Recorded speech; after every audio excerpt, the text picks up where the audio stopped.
Okay जी, हमने कल basic tags पढ़े थे जिनमें हमने पढ़ा था जी कि और इम्पोर्टेंट बात हमने जो ये पढ़ी थी वो ये पढ़ी थी कि हमें एक चीज को बार बार जहन में रखना है, बार बार हम उसको रिपीट करेंगे। Parent child hierarchy, ancestor, descendants, children, child, siblings, ये सारी terms most commonly repeatedly use होंगी। इन पे मैंने बहुत ज्यादा जोर दिया था, ठीक है।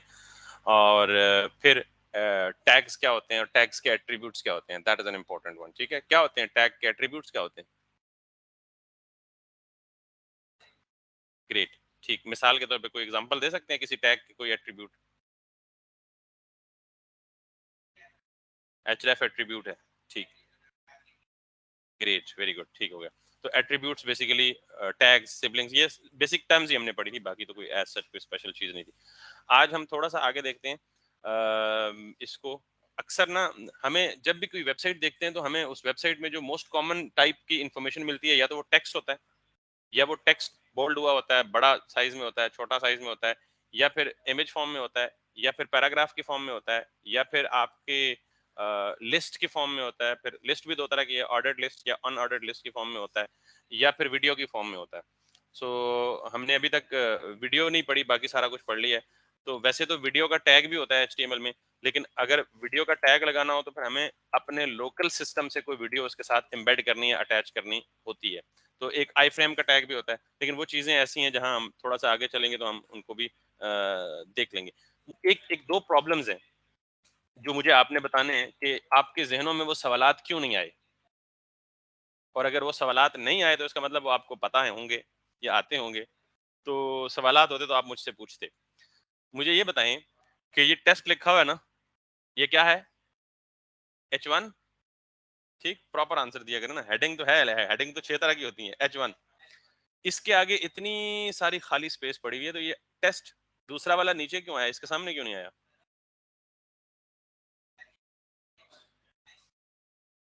H2 नीचे होता है, तो HTML को क्या पता नीचे होता है? हमने कहा नीचे किया हुआ है भाई? हमने कहीं जबरदस्ती को पकड़ के खींच के नीचे लाए? नहीं। आप बिल्कुल ठीक हैं। आप ये कह रहे हैं कि हमने लिखा नीचे H2 को, ठीक है। जरा अब इसका जवाब दीजिएगा। मैंने एक एंकर लिखा और इसको मैंने लिखा link 1, और मैंने दूसरा लिख दिया link 2। अब ये भी तो ऊपर नीचे ही है ना, तो ये कैसे शो होंगे? कहाँ गए हमारे link 1 और लिंक? हाँ, सेव तो किया ये। अब मुझे ये बताएं कि इमेज ऊपर है, उसके नीचे link 1 है, उसके नीचे link 2 है, तो ये सारे आमने सामने एक दूसरे के आ रहे हैं। हेडिंग को क्या मसला है भाई? सॉरी, ऊंचा बोलें थोड़ा सा। विड्थ पूरी लेता है। अच्छा चलें, एक आंसर हो गया। मैं अभी ये नहीं कह रहा ठीक है या गलत है, लेकिन एक आंसर हो गया। मैंने good suggestion, good feedback. Headings हमेशा टॉप पे होती हैं। चलें, हेडिंग की बात मान ली, लिस्ट को क्या मसला है? चलें, आपका आंसर भी रिकॉर्ड हो गया जी। लिस्ट भी लिस्ट के फॉर्म में होनी चाहिए, और it should be a separate in a separate line. आप बता दें। नहीं, यही नहीं, आप अपना वर्जन बताएं ना। खुद सेम है तो फिर भी अल्फाज अपने इस्तेमाल करें।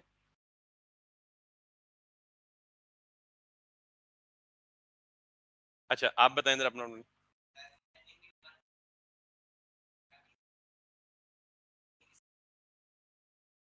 सर आप।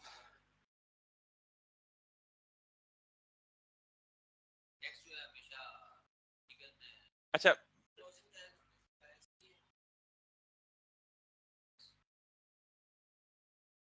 अच्छा, वैसे आप सारों के आंसर किसी के हद तक ठीक है, मुझे उनका आंसर बड़ा करीब तरीन लग रहा है।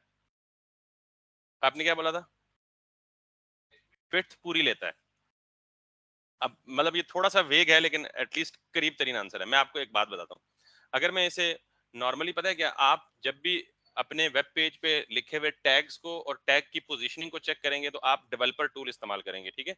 आप इस ब्राउजर को कहीं भी किसी भी जगह पे राइट क्लिक करें, और सबसे नीचे जाके आप क्या करें, इंस्पेक्ट। इसको हम कहते हैं एलिमेंट इंस्पेक्टर या डेवलपर टूल या ब्राउजर डेवलपर टूल, बहुत सारे इसके नाम है। तो हम उसे क्या कहेंगे, डेवलपर टूल। जब मैं किसको, जब मैं ओपन करता हूँ तो ये जो विंडो ओपन होती है, ये क्या है बेसिकली? Developer tool. ठीक।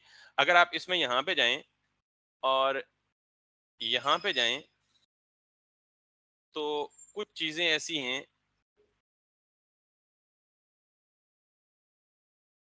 ये नजर आ रहा है?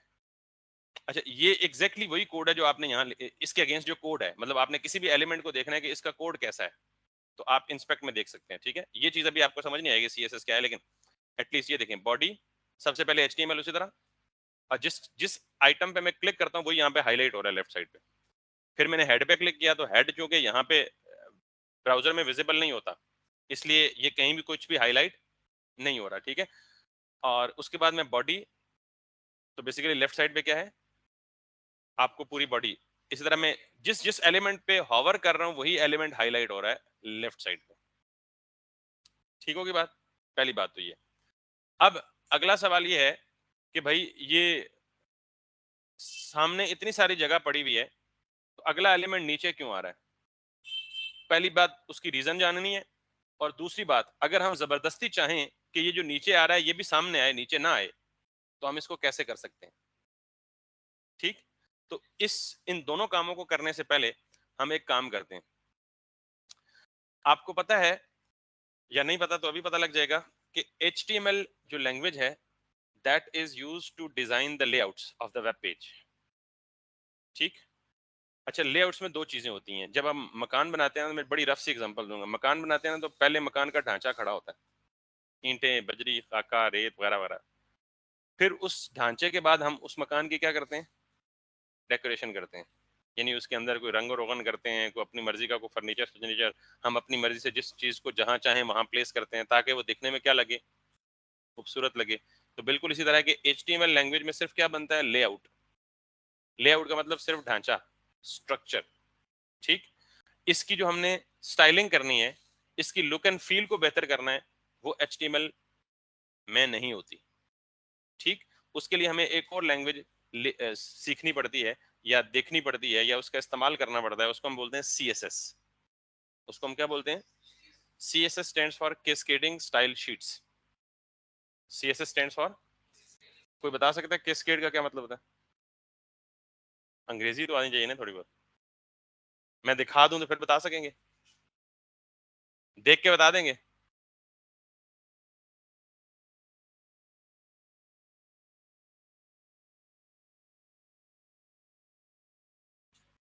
कैस्केड का क्या मतलब होता है? आबशार भाई, ने नजर नहीं आ रही आबशार? कैस्केड का मतलब क्या होता है? ओके, इसको कैस्केडिंग स्टाइल शीट क्यों कहते हैं, इसका जवाब बाद में दूंगा, लेकिन कैस्केड का मतलब पता लग गया है। आबशार ऊपर से नीचे आती है, दैट्स द इंपॉर्टेंट वन। तो CSS की स्टाइलिंग जब हम करेंगे ना, तो ये भी हम सीखेंगे कि CSS की स्टाइलिंग ऊपर से नीचे फ्लो करती है। एनीवेज, सो तो मैं ये बता रहा था कि मुझे लेट्स सपोज इस टेस्ट का बाय डिफॉल्ट ब्लैक कलर है। ठीक, मुझे अगर इसका कलर चेंज करना होगा तो ये HTML में नहीं होगा। इसके लिए हमें क्या इस्तेमाल करना पड़ेगा? CSS। मुझे अगर इसका फॉन्ट साइज और बड़ा करना है तो ये HTML में नहीं होगा, ये CSS में। मुझे अगर इसका फॉन्ट फेस चेंज करना है, मुझे अगर इसे लेफ्ट से इधर पुश करना है, टॉप से नीचे पुश करना है, यानी स्टाइलिंग की मद में जो कुछ भी करना है, वो कौन करेगा? CSS। क्लियर होगी ये बात? HTML is responsible for creating layouts, यानी structure. CSS is responsible for styling that structure। मकान की मैंने एग्जांपल दी, पहले ढांचा बना लें फिर उसकी डेकोरेशन कर लें। सो अब मैं जरा सिंपल सा CSS का स्टाइल लिखता हूँ, आपको, ताकि ये भी पता लग जाए कि हम CSS अप्लाई कैसे करते हैं। सो मैं इस test1 की हेडिंग में जाता हूँ, और ये H1 है। मैंने आपको कहा था किसी भी टैग में कोई एडिशनल इन्फॉर्मेशन देनी होगी तो वो किस फॉर्म में देंगे?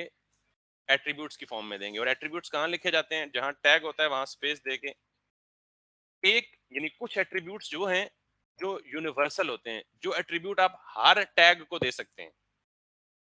I repeat, href her tag को दे सकते हैं? नहीं दे सकते। href सिर्फ एंकर टैग को दे सकते हैं। src हर टैग को दे सकते हैं? और भाई सोर्स इमेज का एट्रीब्यूट है ना, तो हर एक को तो नहीं दे सकते। इसका मतलब यह है कि कुछ एट्रीब्यूट्स कुछ टैग्स के साथ स्पेसिफिक होते हैं, वो हर टैग के साथ इस्तेमाल, लेकिन कुछ एट्रीब्यूट्स ऐसे होते हैं जो यूनिवर्सल, जो हर टैग के साथ हो सकते हैं। उनमें से एक कौन है? स्टाइल। ये जो स्टाइल का एट्रीब्यूट है, ये आप हर टैग के साथ लिख सकते हैं। ठीक, अब जब आपने स्टाइल लिख लिया तो वैसे स्टाइल नाम से क्या जाहिर हो रहा है कि आप क्या करना चाहते हैं, उस टैग की स्टाइलिंग करना चाहते हैं। तो स्टाइलिंग में क्या चीज है, कंघी करना, सुरमा लगाना, सुर्खी पाउडर लगाना, राइट। ये तो आपके स्टाइल है ना। इधर के स्टाइल क्या है, इसका कलर चेंज कर देना, इसका बैकग्राउंड कलर चेंज कर देना, इसका फोरग्राउंड कलर चेंज कर देना, इसका फॉन्ट साइज चेंज कर देना, फॉन्ट इसको मार्जिन या स्पेसिंग क्रिएट कर देना, ठीक है। तो जब मैं स्टाइल लिखता हूं तो स्टाइल के अंदर यानी सीएसएस हम कहां कहां लिख सकते हैं, आप स्टाइल का टैग लिखते हैं, उसके अंदर आप सीएसएस का कोई भी स्टाइल लिख सकते हैं। मिसाल के तौर पे आप सिर्फ कलर लिखें, कॉलन दें और उस कॉलन के बाद कलर का नाम लिख दें। सीएसएस को स्टाइल देने का ये तरीका है। स्टाइल के एट्रीब्यूट के अंदर आप जितने भी स्टाइल, एक से ज्यादा स्टाइल दे सकते हैं। तो आप जितने भी स्टाइल देंगे वो कैसे देंगे, की वैल्यू पेयर में। यानी ये आपकी कहलाएगी सीएसएस की एक प्रॉपर्टी। इधर जरा गौर से सुने, ये पूरी क्या कहलाएगी, सीएसएस की प्रॉपर्टी। और सीएसएस की प्रॉपर्टी में दो चीजें होती है, प्रॉपर्टी का नाम और प्रॉपर्टी की वैल्यू। प्रॉपर्टी नेम क्या है, कलर। प्रॉपर्टी की वैल्यू क्या है, clear. If I now go back, it has changed its colour. Clear होगी बात। तो हम सीएसएस के जितने भी स्टाइल्स लिखेंगे वो किस फॉर्म में होंगे, in the form of properties. और प्रॉपर्टीज कंसिस्ट ऑफ की, sorry, property name and property value pair. और नेम वैल्यू पेयर कैसे सेपरेट होगा, कॉलन के साथ। क्लियर होगी बात। अब जब एक प्रॉपर्टी खत्म हो जाएगी, एंड हो जाएगी, तो ये सेमी कॉलन इस बात की इंडिकेशन है कि यहाँ पे एक प्रॉपर्टी क्या हो गई, यहां से आगे आप दूसरी प्रॉपर्टी लिख सकते हैं। मिसाल के तौर पे मैं इसका बैकग्राउंड कलर भी चेंज करता हूं, तो मैं यहाँ लिखूंगा बैकग्राउंड। ये मेहरबानी है विजुअल स्टूडियो कोड की कि ये हिंट दे देता है खुद ब खुद, वरना नोट पैड में लिखते तो सारा कुछ मैनुअली खुद लिखना पड़ता और फिर आपको एरर भी फेस करने पड़ते बहुत सारे। तो ये जरा एक दफा थैंक यू बोल दें इसको। एनीवेज, मैंने बी ए लिखा तो उसने खुद बता दिया बैकग्राउंड कलर नाम की एक प्रॉपर्टी है। तो मैं इसको दे देता हूं ऑरेंज। अब सीएसएस की दो स्टाइल प्रॉपर्टीज मैंने लगाई हैं, एक कलर, दूसरी background colour. So let me go back.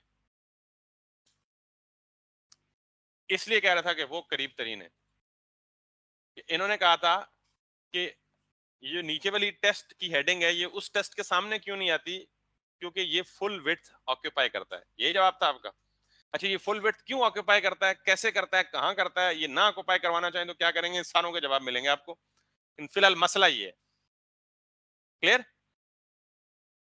अब स्टाइल कैसे लगाते हैं। अच्छा, अभी आप देख रहे हैं कि ये टॉप पे थोड़ा सा फासला है, ये लेफ्ट पे भी थोड़ा सा फासला है, और ये राइट पे भी थोड़ा सा फासला है। मैंने तो नहीं कहा, इसने कहां से उठाया, मैंने तो नहीं दिया ना इसको फासला। अगर देना चाहूं तो कैसे दे सकता हूं। बेसिकली एक प्रॉपर्टी होती है जिसे हम कहते हैं मार्जिन। आप दोनों में झगड़ा हो गया, ठीक, और आप कहते हैं मेरे को परे हट के भाई, तो इसको अगर आप थोड़ा सा लफ्ज चेंज करें तो कहें मार्जिन रख के बैठो। क्या करो, इसका मतलब क्या है कि मुझसे जरा फासले पे बैठो वरना कुट खासे मेरे को। तो मार्जिन का मतलब क्या होता है, फासला। अब फासला कितने अतराफ से हो सकता है, आपके लेफ्ट से भी फासला हो सकता है, आपके राइट से भी हो सकता है, आपके बैक पे भी हो सकता है, और आपके फ्रंट से भी हो सकता है। तो इसका मतलब है मार्जिन लेफ्ट भी हो सकता है, मार्जिन राइट भी हो सकता है, मार्जिन बैक भी हो सकता है। ये बैक से मुराद मार्जिन टॉप भी हो सकता है, और मार्जिन, क्योंकि ये 2 डायमेंशन है ना, यहाँ बैक कैसे करेंगे, स्क्रीन के अंदर घुसेंगे तो margin left, right, top, bottom. आप तो 3 डायमेंशन में बैठे हुए ना, तो आपके तो 6 बनेंगे, टॉप, लेफ्ट। तो टॉप से मार्जिन देके कि उसको ऊपर थोड़ा ही बिठाना है किसी को। एनीवेज, तो मैंने यहाँ पे लिखा मार्जिन, और मार्जिन मैंने दे दिया इसको लेट्स सपोज 32 पिक्सल्स। ये जो पिक्सल है ना, ये यूनिट है। आपको पता है एक स्मॉल डॉट आपकी जो screen consist of large number, huge number of tiny dots. ये रेजोल्यूशन ज्यादा होने की वजह से आपको फील नहीं होता, लेकिन actually they consist of huge number of tiny dots. वो जो एक स्क्रीन पे डॉट है ना, वो एक पिक्सल को रिप्रेजेंट करता है। तो मैंने इसे कहा कि मार्जिन दे दो कितना, 32 पिक्सल। बिल्कुल ऐसे जैसे 1 फुट के मार्जिन पे बैठो मेरे से, ठीक है। तो 32 पिक्सल क्या यूनिट है। तो मैं अब अगर इसको मैंने क्या दिया, टेस्ट को मैंने कहा जी 32 पिक्सल मार्जिन। और अगर मैं यहाँ पे जाऊंगा और इसे रिफ्रेश करूंगा, तो इसने क्या कर दिया, 2 साइडों से किया, करना इसे 4 साइडों से था। ठीक है। नॉर्मली बाय डिफॉल्ट इसको कहां से करना चाहिए था, चारों साइडों से। अब चारों साइडों से क्यों नहीं किया, इसकी भी एक रीजन है, बट फॉर द टाइमिंग मैं सिर्फ प्रॉपर्टीज बता रहा हूँ, ये नहीं बता रहा कि वो कौन सी क्या मतलब जो काम इसने नहीं किया वो क्यों नहीं किया। ये इन्हीं कामों के साथ हम लड़ेंगे फ्यूचर में। क्लियर होगी बात। अब सिर्फ मार्जिन लगा हो तो उसका मतलब क्या होता है, चारों साइड का मार्जिन। और अगर किसी एक साइड पे देना है तो फिर आप मार्जिन डैश लेफ्ट। ये बात भी सुन लें, सीएसएस की जो भी प्रॉपर्टी एक से ज्यादा वर्ड्स पे मुश्तमिल होगी, प्रॉपर्टी का नाम, जैसे ये देखें दो वर्ड्स हैं बैकग्राउंड कलर, तो वो किससे सेपरेट होगा, हाइफन से या डैश से। अगर सीएसएस की प्रॉपर्टी नेम एक वर्ड पे मुश्तमिल होगा तो एक वर्ड तो एज इट इज लिखा जाएगा, जैसे कलर है, जैसे मार्जिन है। लेकिन प्रॉपर्टी नेम एक से ज्यादा वर्ड्स पे मुश्तमिल होगी तो बीच में क्या आ जाएगा, हाइफन आ जाएगा। जैसे बैकग्राउंड कलर, अगर मार्जिन टॉप देना है तो आप सिर्फ क्या देंगे, margin hyphen top. Control S करें, यहां से जाएं यू, ठीक। अच्छा, इसने टॉप वैसे मार्जिन उठाया हुआ था, हमने वो स्क्रॉल डाउन किया हुआ था, ठीक। सिर्फ मार्जिन देंगे तो ये चारों से उठाएगा, लेफ्ट राइट टॉप बॉटम। और अगर एक साइड में मार्जिन देना हो तो आप खुद को मेंशन करना पड़ेगा, मार्जिन टॉप है, मार्जिन लेफ्ट है, मार्जिन राइट है। क्लियर होगी बात। ये तो हो गया मार्जिन। एक और स्पेसिंग के लिए, मार्जिन किस लिए होता है, बेसिकली स्पेसिंग के लिए। और स्पेसिंग अराउंड एन एलिमेंट, ये टेस्ट एक एलिमेंट था या एक टैग था, इसके इर्द गिर्द की स्पेसिंग। एक और स्पेसिंग के लिए प्रॉपर्टी यूज होती है जिसको हम बोलते हैं पैडिंग। क्या बोलते हैं, अब जरा देखिएगा मार्जिन में और पैडिंग में क्या फर्क है। मैं यहां पे देता हूं पैडिंग और इसको देता हूं 16 पिक्सल्स, और मुझे बताएंगे कि कहां क्या हुआ है।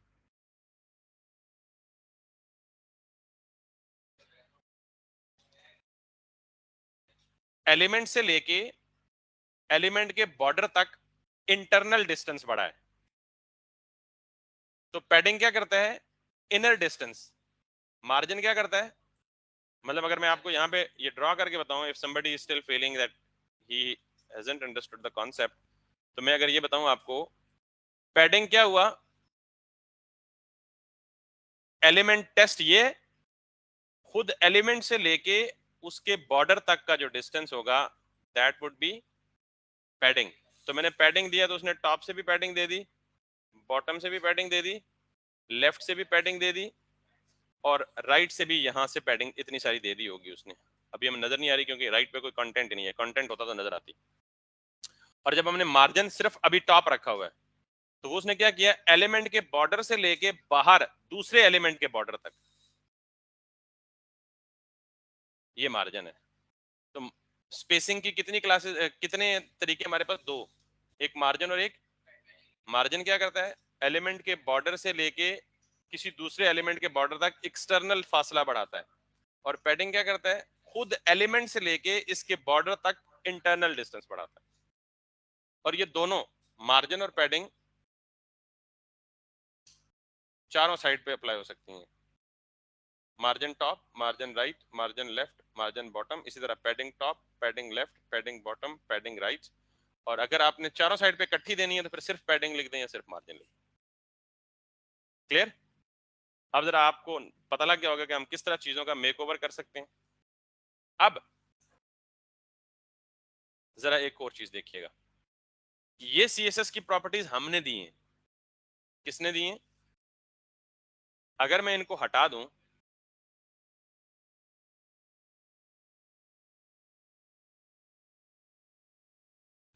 क्या आपको नहीं लगता अब भी कुछ प्रॉपर्टी, कुछ सीएसएस की स्टाइल इंप्लीमेंट हुआ हुआ है, हमने कोई स्टाइल नहीं दिया।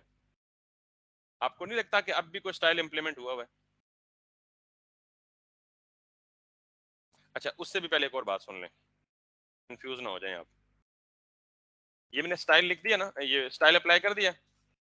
अब आप देखना चाहते हैं बगैर कोड को देखे कि किस एलिमेंट पे क्या स्टाइल लगा हुआ है, तो आप क्या करेंगे, भाई इंस्पेक्ट एलिमेंट, एलिमेंट पे जाके इसको एक्सपैंड करेंगे और इस पे आए। जरा एक बड़ी इंटरेस्टिंग सी स्टोरी देखें, मैंने जिस एलिमेंट पे स्टाइल अप्लाई किए हैं ना, वो एलिमेंट हाईलाइट हुआ है लेफ्ट साइड पे। उसमें देखें सबसे इनर ब्लू कलर है, उससे बाहर ग्रीन कलर है, उससे बाहर light orange. Can you see that.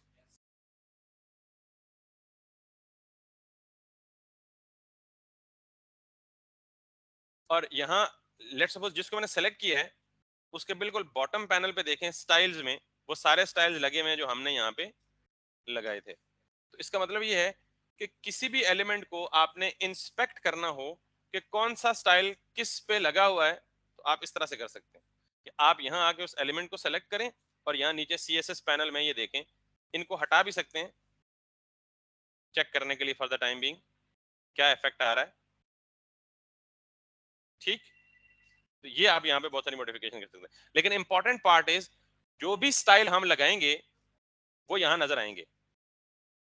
Clear हो गई बात? अब मैं हटाता हूँ यार, ये अपने दिए हुए स्टाइल हटा देता हूँ।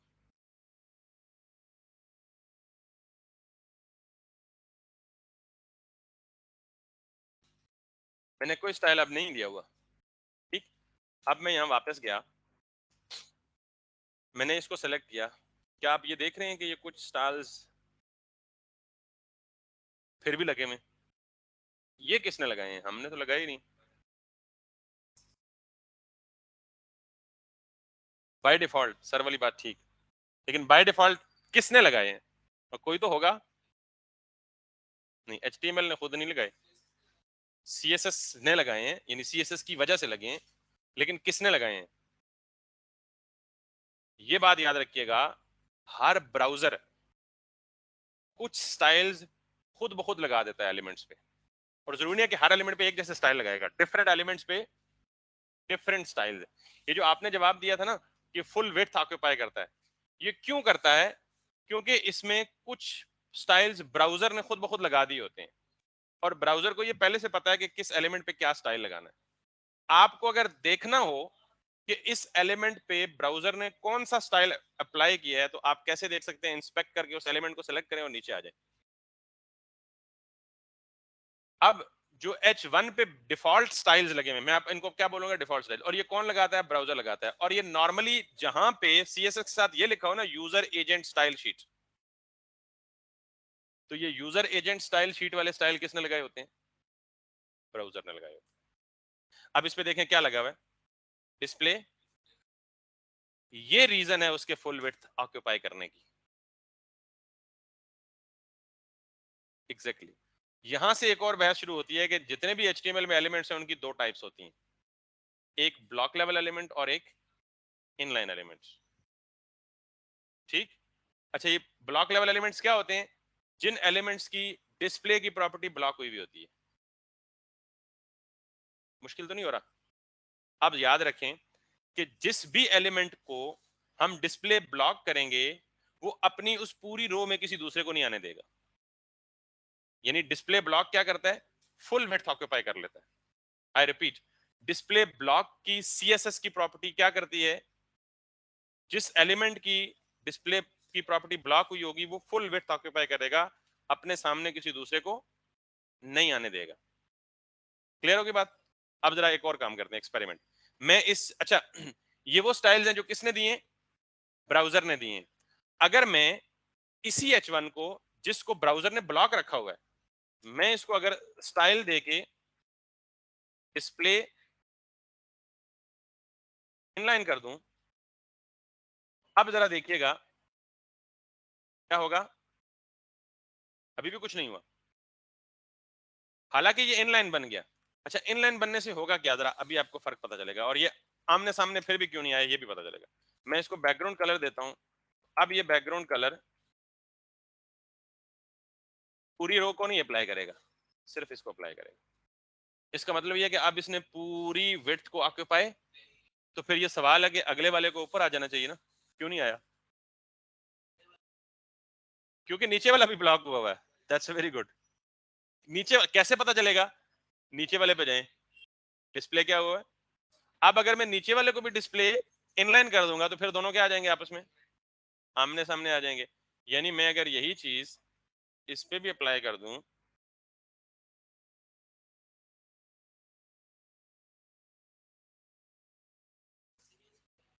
अच्छा वो बताता हूं, वो बताता हूं। क्लियर होगी बात? इसका मतलब क्या हुआ? अब जरा जरा गौर से देखें। और अब दो चीजें लड़ रही हैं आपस में। एक डिस्प्ले किसने दिया हुआ था? ब्राउजर ने। दूसरा डिस्प्ले किसने दिया है? मैंने। तो कैस्केड का मतलब क्या बताया? ऊपर से नीचे फ्लो करना, दो प्रॉपर्टीज सेम नाम की अगर अप्लाई हुई हो तो कौन सी प्रॉपर्टी इफेक्ट करेगी, जो बाद में आएगी, कैस्केड, ऊपर से नीचे आना। तो जो नीचे बाद में प्रॉपर्टी अप्लाई हुई होगी दैट वुड टेक इफेक्ट, पहली वाली क्या हो जाएगी, इग्नोर हो जाएगी। आप ये देख रहे हैं जब मैंने इसको डिस्प्ले इनलाइन किया है तो जो ब्राउजर का डिस्प्ले ब्लॉक था वो क्या हो गया, स्ट्राइक थ्रू हो गया। इसका मतलब इसने उसको रिप्लेस कर दिया। आपका सवाल कि यहां नहीं कर सकते, यहां कर सकते हैं, लेकिन यहां टेम्पररी चेंज होती है। जब हम ब्राउजर को रिफ्रेश करते हैं तो यहां से जो चेंज हुई होती है वो गायब हो जाती है, परमानेंट नहीं होती। वरना तो हम यूट्यूब और फेसबुक की सत्यानाश कर देते हैं इंस्पेक्ट करके तो सारे क्लियर। तो ये टेम्पररी होती है, ये समझ आ गई भाई। सीएसएस की प्रॉपर्टीज कौन कौन सी हमने पढ़ी है, कलर, बैकग्राउंड कलर और इंपॉर्टेंटली डिस्प्ले। और डिस्प्ले की दो वैल्यूज पढ़ी है, ब्लॉक और इनलाइन, और भी बहुत सारी होती हैं, इनलाइन ब्लॉक भी होती है, बाकी बहुत सारी जगह भी होती है। बहरहाल फिलहाल हम इतना ही जान लेते हैं कि जो एलिमेंट्स की प्ले। अब मैं सबसे इंपॉर्टेंट बात आज के लेक्चर में पता है क्या हुई है, कि जब हम एलिमेंट्स का स्ट्रक्चर बनाते हैं एचटीएमएल में, तो वो स्ट्रक्चर को हम स्टाइल या डिजाइन, कुछ लिमिटेड हद तक एचटीएमएल में भी फैसिलिटीज हैं। पुराने जमाने में जब सीएसएस नहीं होती थी तो एचटीएमएल में ही हम विड्थ करके या हाइट करके तो डायरेक्ट काम चलाते थे, लेकिन अब हम वो नहीं करेंगे, that is strongly rejected and discouraged. हम हमेशा स्टाइलिंग के लिए क्या इस्तेमाल करेंगे, सीएसएस।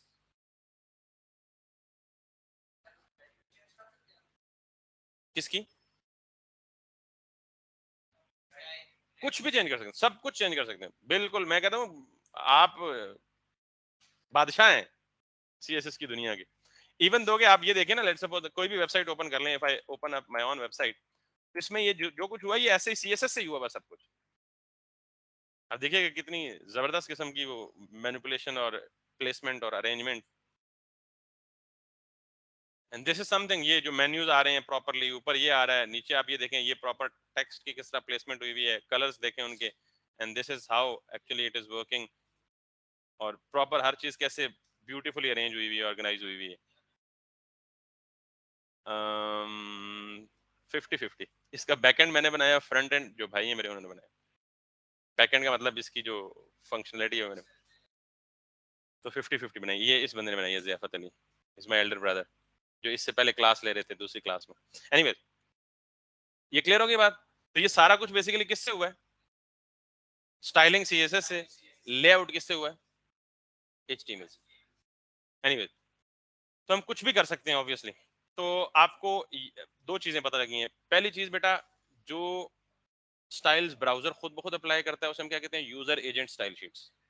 और हम उन स्टाइल्स को खुद ओवरराइट कर सकते हैं, यानी हम खुद सेम प्रॉपर्टी को लिखें और उसकी वैल्यू चेंज कर दें तो वो एग्जिस्टिंग प्रॉपर्टी को क्या कर जाएगी, ओवरराइट कर जाएगी, चेंज कर जाएगी। ठीक।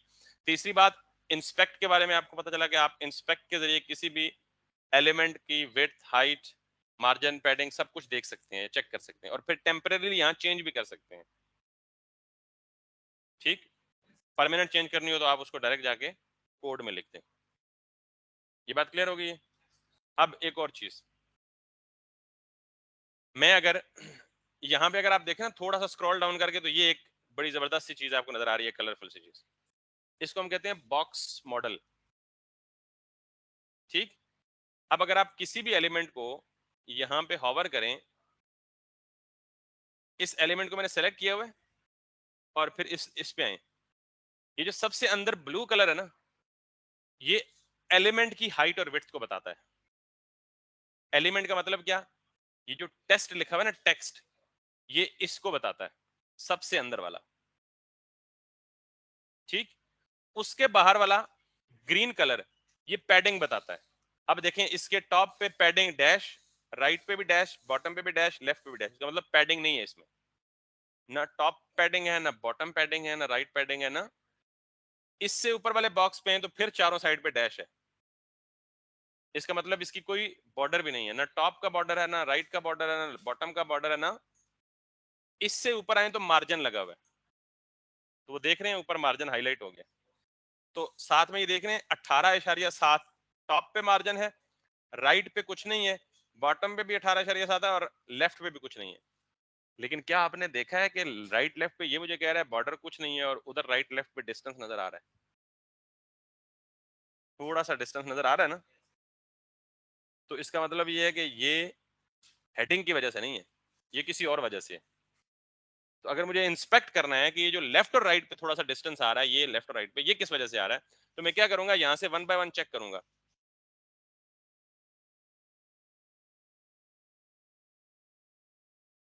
Can you see it?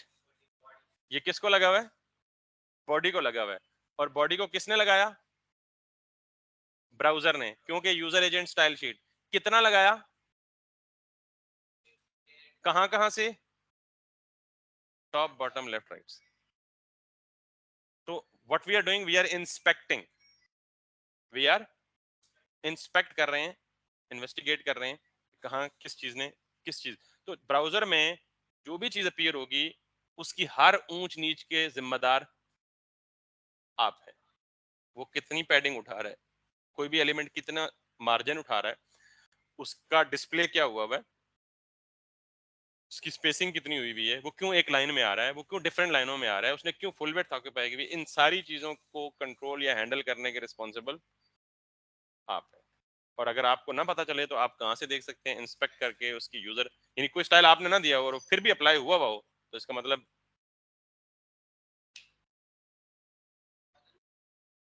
बिल्कुल खत्म कर सकते हैं। अब मैं सपोज बॉडी को टारगेट करके कहता हूँ जी बॉडी में जो मार्जिन 8 पिक्सल लगा हुआ है ये खत्म हो जाए, मुझे नहीं चाहिए, ठीक है। So what I will be doing is कि मैं यहाँ पे आऊंगा बॉडी में और इस पे स्टाइल में जाऊंगा और मार्जिन लगाऊंगा क्या, 0। अब जब 0 लिखते हैं तो साथ में पिक्सल लिखने की जरूरत नहीं होती, 0 के साथ कोई यूनिट नहीं लिखने काम करता है, वैसे पिक्सल लिख भी कोई मसला नहीं। अब अगर मैं इसे रिफ्रेश करूंगा तो हर चीज जो है वो स्टिक हो गई। और अगर आप बॉडी पे आगे टारगेट करें तो ये देखें, जो मार्जिन 8 था वो स्ट्राइक थ्रू हुआ है और मेरा जो मार्जिन 0 था वो अप्लाई हुआ है। अगर मैं इसको वापस कट ऑफ कर दूं, ये देखें, आप जो कह रहे थे ना यहाँ अगर चेंज कर दें तो यहाँ चेंज कर सकते हैं, मार्जिन मैंने ये काट दिया, लेकिन जब रिफ्रेश करूंगा तो वापस तो परमानेंट वही होती है जो हमारी कोड के जरिए आ रही होती है। ठीक होगी बात? तो ये बेसिकली हमने काफी डिटेल में देखा कि CSS क्या होता है, CSS को क्यों इस्तेमाल किया जाता है, और CSS कहाँ लिखते हैं हम। अच्छा, ये तरीका है CSS लिखने का, लेकिन ये तरीका जरा अच्छा नहीं है।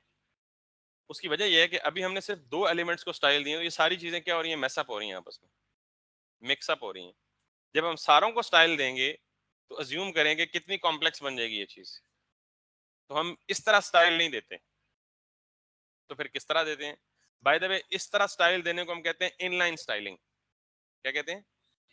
क्योंकि हम जिस टैग को स्टाइल देना चाह रहे हैं उसी लाइन में एडिट करके स्टाइल लिखना शुरू कर देते हैं। अगर हमें इनलाइन स्टाइलिंग नहीं देनी तो दूसरा तरीका क्या है? दूसरा तरीका ये है कि आप यहां जाएं हेड टैग के अंदर। अभी तक हमने हेड टैग को किसी पर्पज के लिए इस्तेमाल नहीं किया था, अब हेड टैग को जरा इस्तेमाल करेंगे। मैं यहाँ पे लिखता हूँ जी H1।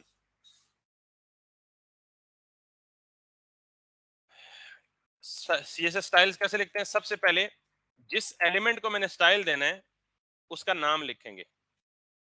मैंने क्या लिखा? H1। अच्छा, मैं पहले इन स्टाइल्स को जरा रिमूव कर देता हूँ ताकि आपको फर्क पता लग सके। अब मैं इनलाइन स्टाइल नहीं दूंगा, बल्कि मैं कभी भी इनलाइन स्टाइल नहीं दूंगा। तरीका ये है, आपने जिस एलिमेंट को स्टाइल देना है हेड में जाके उस एलिमेंट को लिखें, और सिर्फ यही ना लिखें, उससे पहले हेड में जाके क्या दें, स्टाइल का टैग दे दें। स्टाइल के टैग में जो कुछ भी लिखेंगे ये खुद ही अज्यूम कर लेगा कि वो क्या है, CSS का स्टाइल है। पहला स्टेप ये हो गया। दूसरा स्टेप ये कि आप जिस भी टैग को स्टाइल देना चाहते हैं उस टैग का नाम लिख दें। मैं नाम किसको देना चाहता हूँ? H1 को, और साथ में ओपनिंग एंड क्लोजिंग करली ब्रैकेट लिख दें। ठीक, बाकी काम वही है। Colour red. अब अगर मैं वापस आऊंगा, ठीक, तो ये दूसरा तरीका है स्टाइल देने का। इसी को मैं बैकग्राउंड दे दूं। वैसे एक ही लाइन में दे सकते हैं, कोशिश करें लाइन जरा ब्रेक करें ताकि वो जरा सही रीडेबल हो। Background colour that is going to be green.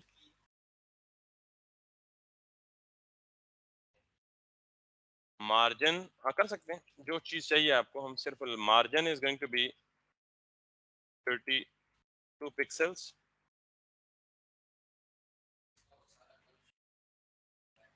top right, bottom left. Padding is going to be like 16 pixels. Clear? लेकिन इसमें एक मसला है, इस तरह स्टाइलिंग देने में, ये समझ आ गया ना? ये कंपैरेटिवली अच्छा तरीका इसलिए है कि अब देखें HTML अलग और CSS अलग, दोनों आपस में मिक्सअप नहीं हो रही, चीजें मैसअप नहीं हो रही, सिंपल है, सेपरेशन ऑफ कंसर्न्स। अब मसला ये है कि अभी तो ये एक H1 है ना, अगर मुझे दूसरी भी जगह समवेयर हेयर यहाँ पे कहीं फिर H1 चाहिए, तो प्रॉब्लम क्या है कि ये सारे H1 को वही स्टाइल दे देगा। वो बताता हूँ ना, मसला पता लग गया ना, कि जब आप इस तरह टैग का नाम लिखेंगे तो ये क्या करेगा, ये पूरे बॉडी में जाके जितने H1 होंगे सबको पकड़ेगा और सबको ये सारे स्टाइल दे देगा, इवन दो आप तीसरी दफा H1 लिख देंगे यहाँ नीचे। तो हम ये तो नहीं चाहते कि हर जगह H1 को यही स्टाइल मिलता रहे। तो फिर इसका क्या तरीका है? उसका ये तरीका है कि आप, अच्छा इसको हम कहते हैं टैग नेम सेलेक्टर। स्टाइल में जब हम लिखते हैं ना टैग का नाम, तो ये क्या करता है, सेलेक्ट करता है H1 के जितने टैग्स हों और उनको स्टाइलिंग दे देता है। तो हम क्या कहते हैं, टैग नेम सेलेक्टर, सेलेक्टर। हम ये चाहते हैं कि हर एक H1 को डिफरेंट स्टाइल मिले, तो उसके लिए हम ये कर सकते हैं कि हम एक और एट्रीब्यूट इंट्रोड्यूस करा सकते हैं, विच इज एन आईडी।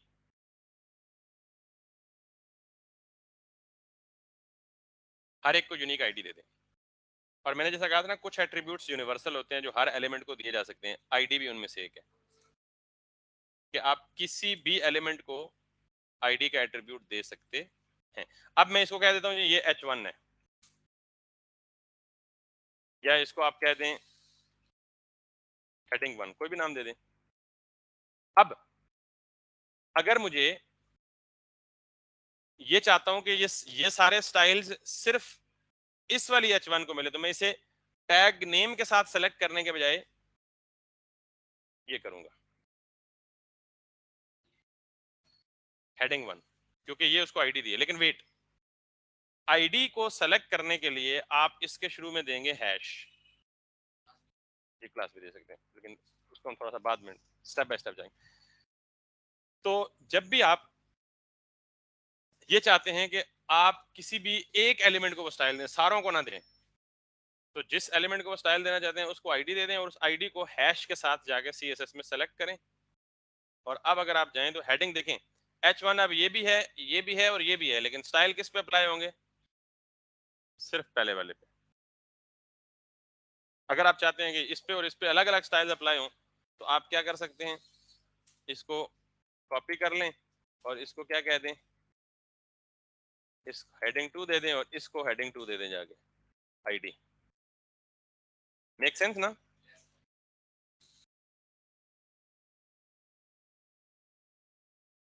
और आप चाहते हैं कि स्टाइल डिफरेंट हो, तो आप हेडिंग 2 वाले को जाके ऑरेंज कर दें, इसको ब्लू कर दें। That's pretty much it. इसकी मार्जिन जो है वो आप इसको 8 पिक्सल कर दें, पैडिंग इसकी आप 6 पिक्सल कर दें। वो अपना स्टाइल उठा रहा है, ये अपना स्टाइल उठा रहा है। क्लियर हो गई ये बात? तो that's pretty much for today. सिर्फ CSS क्या होता है और CSS को अप्लाई करने के दो तरीके, एक इनलाइन स्टाइलिंग और दूसरी जो हम हेड में लिखते हैं इसको हम कहते हैं इंटरनल स्टाइलिंग। और एक और टाइप होती है एक्सटर्नल स्टाइलिंग, उसमें हम CSS की फाइल ही अलग बना लेंगे और वो ज्यादा प्रॉपर तरीका है। तो हमने आज क्या क्या पढ़ा है? नंबर एक, स्ट्रक्चर्स और स्टाइल्स दो डिफरेंट चीजें हैं। स्ट्रक्चर्स या लेआउट्स HTML में बनते हैं, स्टाइल्स CSS में लिखे जाते हैं। दूसरी बात, CSS को लिखते कहाँ पे हैं, इनलाइन और इंटरनल। तीसरी बात, यूजर एजेंट स्टाइल शीट क्या होती है। कुछ एलिमेंट्स पे ब्राउजर खुद स्टाइल अप्लाई कर देता है और जो ब्राउजर के स्टाइल्स हैं उनको हम ओवरराइट कर सकते हैं, लेकिन बाय डिफॉल्ट वो होते हैं। ठीक, ये हमारी हो गई तीसरी बात। चौथी बात, CSS सेलेक्टर्स कौन कौन से हैं? एक टैग नेम सेलेक्टर और एक आईडी सेलेक्टर। ये हैश को हम क्या कहते हैं? ये आईडी सेलेक्टर है। ये बातें समझ आ गई हैं? फिर मार्जिन और स्पेसिंग की दो प्रॉपर्टीज हैं, मार्जिन या पैडिंग। उन दोनों में क्या फर्क है ये भी पता चल गया आपको। और अगली बात पांचवी, किसी भी एलिमेंट को इंस्पेक्ट कैसे करते हैं, ये कैसे चेक करते हैं कि किस एलिमेंट पे क्या स्टाइलिंग अप्लाई हुई है। तो ये सारी चीजें आपको पता होनी चाहिए। ये बेसिक्स हैं। ये 2-3 दिन इन बेसिक्स को सही तरह से ग्रिप करेंगे तो आगे आप कभी भी मार नहीं खाएंगे, और अगर इनको स्किप करेंगे तो फिर ਤੁਹਾਡੀ मर्जी, खपेंगे आगे जाके। कोई सवाल है तो पूछ लें, नहीं है तो बस इसको ट्राई करें जाके लैब में। ये वीडियो रिकॉर्डिंग भी आपको मिल जाएगी और